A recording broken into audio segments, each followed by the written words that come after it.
Olemme Operaatio Joululapsen keskusvarastolla ja olen Andres Koskelainen, Operaatio Joululapsen tiimin logistiikkaa vastaava.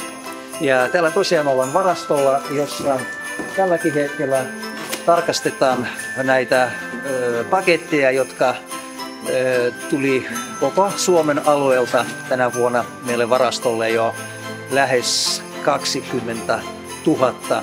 Ja joka paketti tarkistetaan, jonka jälkeen pakataan lavoille ja sitten nämä lavat lähtevät Romaniaan, Moldovan ja Ukrainaan.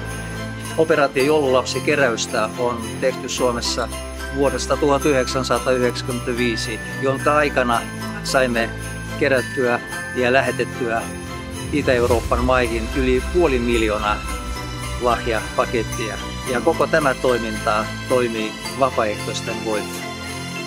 Yhteistyö Paku-Ovelle kanssa on ollut meille hyvin arvokas ja sanoisin, että korvaamaton.